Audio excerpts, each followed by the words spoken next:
नमस्कार मित्रांनो, dream study या चॅनलवर तुम्हा सगळ्यांचं स्वागत आहे। आज आपण बालमानसशास्त्र व अध्यापनशास्त्र विषयातील काही प्रश्न बघणार आहोत, जे की तुम्हाला TET परीक्षेसाठी अत्यंत उपयुक्त आहेत। चला तर आपण इथे वेळ वाया न घालवता लगेच सुरुवात करूया। पहिला प्रश्न बघूया। अल्बर्ट बांदुरा यांनी उपपत्ती मांडली। आता यांनी कोणती उपपत्ती मांडली अल्बर्ट बांदुरा? तर याचं 4 ऑप्शन आहेत, त्यामध्ये बरोबर उत्तर आहे पर्याय क्रमांक 2 सामाजिक निरीक्षणात्मक। पुढचा प्रश्न बघा।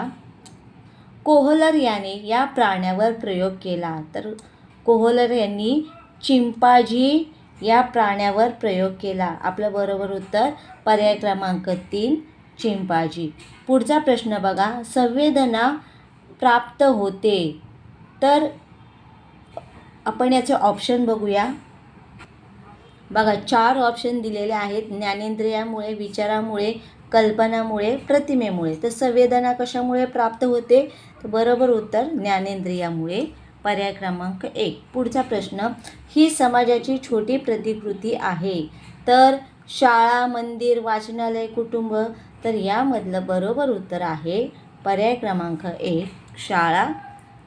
पुढचा प्रश्न बघा। बक्षिसे म्हणजे केलेल्या कार्याची सामाजिक पावती आहे। तर याचे ऑप्शन 4 ऑप्शन आहेत। विद्यार्थ्याने, शिक्षकाने, शाळेने, समाजाने। तर बरोबर उत्तर आहे पर्याय क्रमांक 1 विद्यार्थ्याने।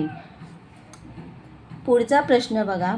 समान घटक उपपत्ती यांनी मांडली। 4 पर्याय आहेत। पॅव्लॉव, थॉर्नडाईक, जज, डॉक्टर गोपालस्वामी। बरोबर उत्तर पर्याय क्रमांक 2 थॉर्नडाईक। पुढचा प्रश्न। आपल्या कामाचे यश ही आपले मानसिक आरोग्य जपण्याची एक मोठी होय।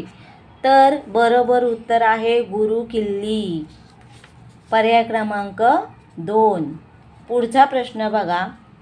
B बरोबर S-O-R हे सूत्र यांनी मांडले। तर याचं बरोबर उत्तर आहे पर्याय क्रमांक 1 वुडवर्थ। तर अशाच प्रकारे तुम्हाला काही व्हिडिओज हवे असतील तर मला कमेंटमध्ये तुम्ही कळवा। तोपर्यंत धन्यवाद, बाय।